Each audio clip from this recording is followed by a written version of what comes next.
Welcome back to the Brave Herd. Something was wrong.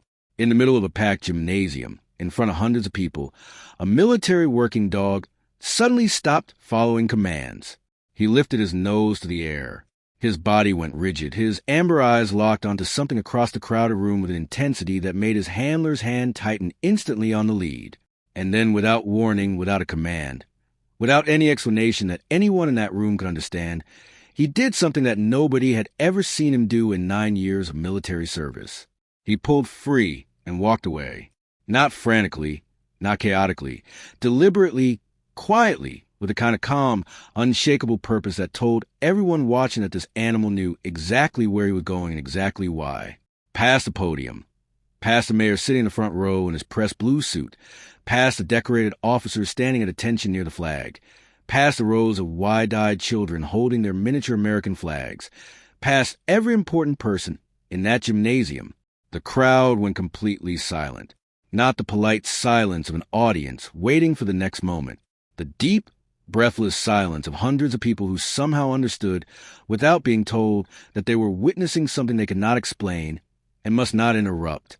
The dog stopped at the far edge of the bleachers at the feet of one quiet old man standing completely alone, an elderly gentleman in a simple gray jacket and dark jeans that nobody had spoken to all morning, a man that nobody had recognized, a man that nobody had offered a seat in the front row, a man who had driven himself here alone, and stood quietly near the back where he would not bother anyone.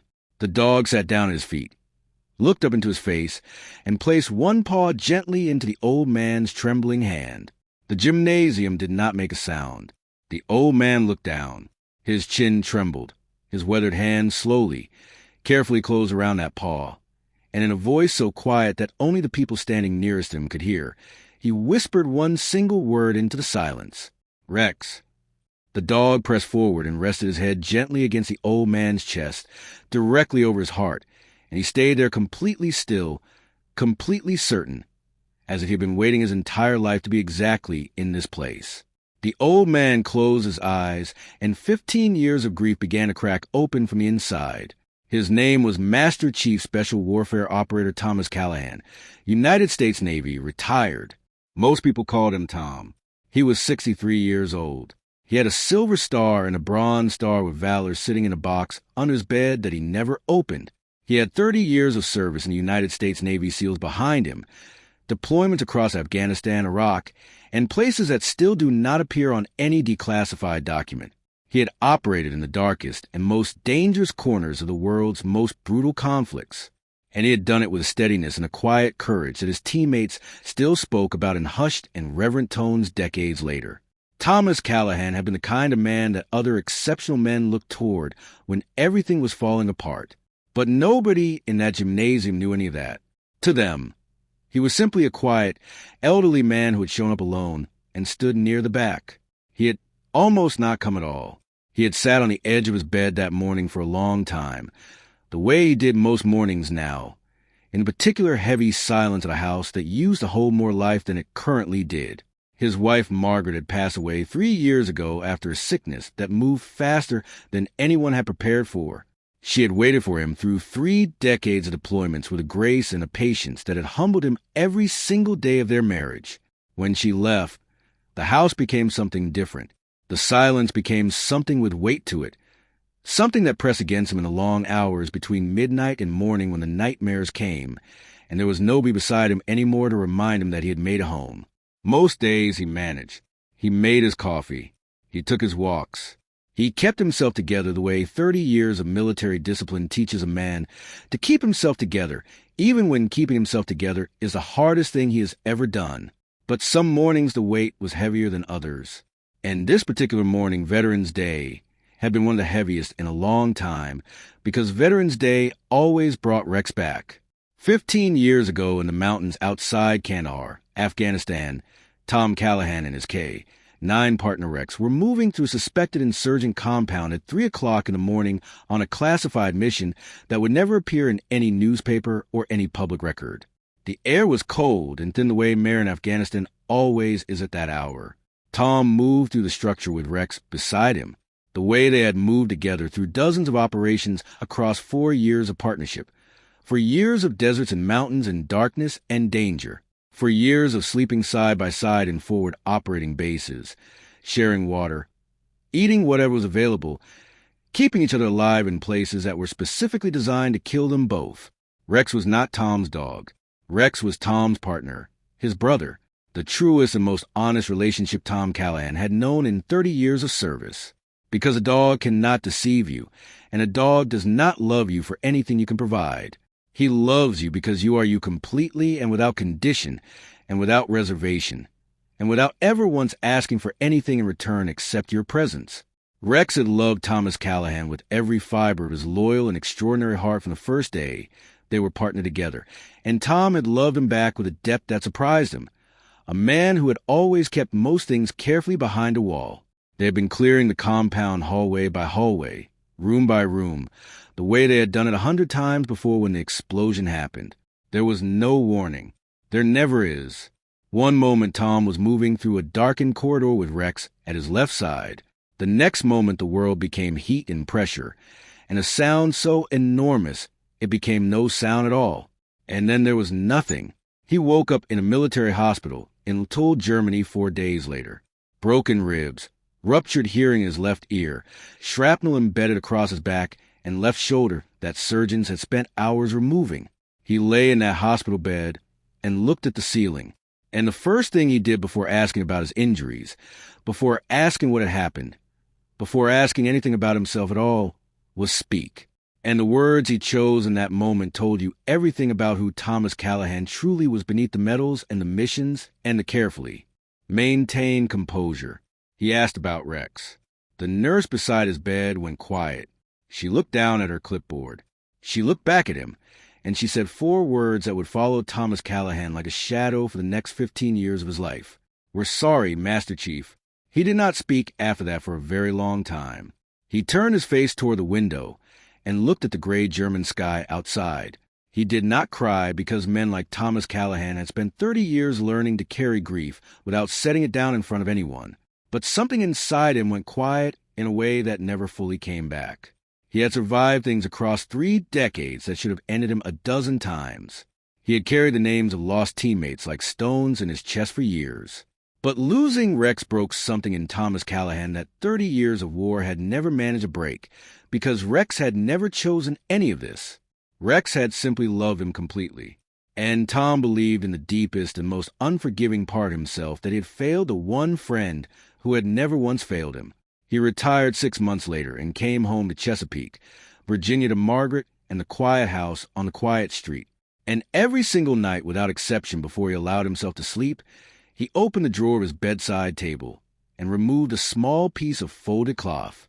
Inside it was a dog collar, brown leather, worn smooth in places with small scratches along the buckle that Tom could trace from memory in complete darkness. Rex's collar. He had asked for it before leaving Germany, and someone had found it in the compound wreckage and brought it to him without asking why.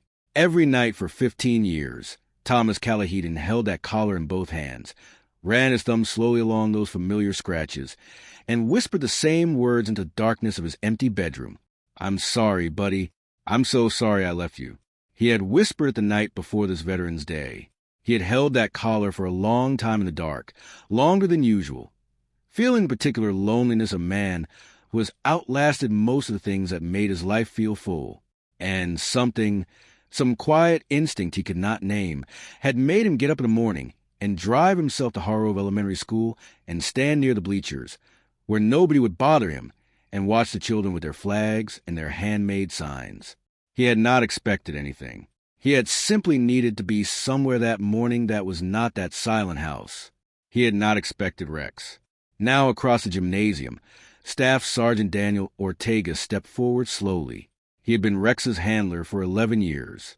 He had worked alongside this dog through 2 overseas deployments, through hundreds of training exercises, through everything a military working dog and his handler go through together. In 11 years, he had never once seen Rex break formation without a command.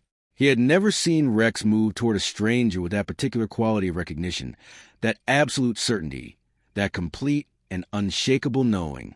His voice, when he spoke, was not entirely steady.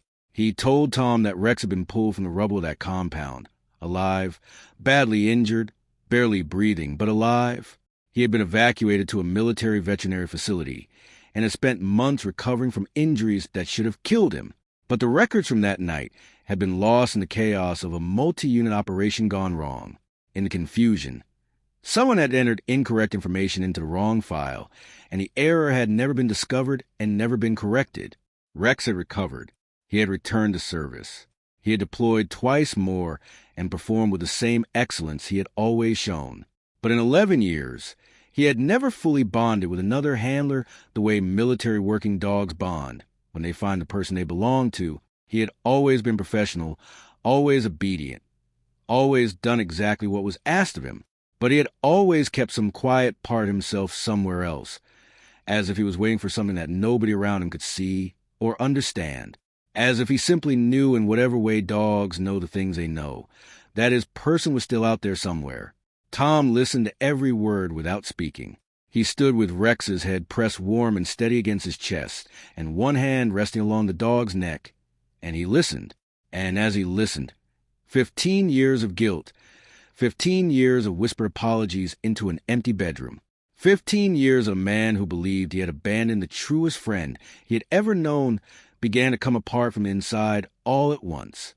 His knees gave out, not slowly, not with any kind of dignity or control. They simply stopped holding him the way knees do when a body has been carrying something too heavy for too long, and finally mercifully is allowed to put it down. Thomas Callahan, Silver Star recipient, 30-year Navy SEAL, a man who had remained standing in the face of things that would have ended most human beings, sank to both knees on the polished gymnasium floor. He wrapped both arms around Rex and pulled him close and buried his face deep in the dog's warm fur, and he wept. Not quietly, not with the careful, controlled grief of a man managing his emotions. He wept the way a person weeps when 15 years of carried sorrow finally finds a way out. His shoulders shook. His breath came in broken waves. His tears disappeared into Rex's fur, and Rex did not move, did not pull back, did not make a sound. He simply pressed closer, warm and solid and absolutely present. Often the only thing it ever had to give, and the only thing Tom had ever truly needed, his complete, unconditional, unbreakable presence. The little girl in the front row, who had asked her teacher if the dog was a soldier, was crying without fully understanding why. Parents in the bleachers had stopped filming. Veterans sitting near the front had turned their faces away, not because they were unmoved, but because they were moved too deeply. The mayor sat with his folded remarks in his lap and did not reach for them. The gymnasium held hundreds of people, and it was as silent as a chapel. Tom pressed his face against Rex's neck and said 3 words. 3 words that the people nearest him would carry with them for the rest of their lives. I never left. Rex pressed closer still. 6 weeks later, Rex was officially retired from United States military service with full honors at a small ceremony attended by his unit and his handlers and one 63-year-old man in a simple gray jacket, who this time stood in the very front row. Rex did not go to a new facility. He was not reassigned. He went home to a modest house on a quiet street in Chesapeake, Virginia, where a worn leather collar that had spent 15 years in a bedside drawer was finally peacefully no longer needed as a substitute for the real thing. That night, Thomas Callahan slept through the night for the first time in 15 years. No nightmares pulling him back to dark hallways in Afghanistan. No guilt pressing against his chest in the small hours of the morning. No whispered apologies into the darkness of an empty room. Just the slow and steady breathing of a dog curled warm at the foot of his bed, real and present and exactly where it always belonged. In the morning, Tom opened his eyes and lay still for a long moment, listening to that breathing, feeling something settle in his chest that it took him a moment to name, because it had been so long since he had felt it. Keith! He reached his hand down. Rex lifted his head. Their eyes met the way they always had, the way they had met in dark hallways in Kandahar and in a hospital room in Germany and in a silent gymnasium full of people who would never forget what they witnessed, with the recognition of 2 souls who found each other once and never, despite everything the world placed between them, truly let go. Tom whispered 2 words into quiet morning light. Welcome home. And that is what this story leaves us with today. Loyalty is not something that time dissolves. It is not something that distance weakens or that war destroys or that 15 years of silence can finally extinguish. Some bonds are built deeper than circumstance. Some connections survive things that should have ended them because they were never built on anything fragile. Rex waited without being told to wait. He simply could not stop. Tom held that collar without being told to hold on. He simply could not let go. That is not just a story about a soldier and his dog. That is a story about what love looks like when it refuses to give up. And that is a story worth honoring. If this story moves something inside you today, then you already know why this channel exists. State of Valor is here for the warriors who stood quietly near the back while the world moved past them, for the bonds that survived war and separation and 15 years of silence, for every veteran and every K-9 partner who served this nation and deserved to be remembered. If that matters to you, subscribe to State of Valor right now and ring that notification bell so you never miss a single story. Share this video with someone who loves his country, someone who has served, someone who has lost, or someone who simply needs to be reminded today that some things in this world are worth holding on to no matter what the cost. No warrior ever truly walks alone. No loyal heart is ever truly lost.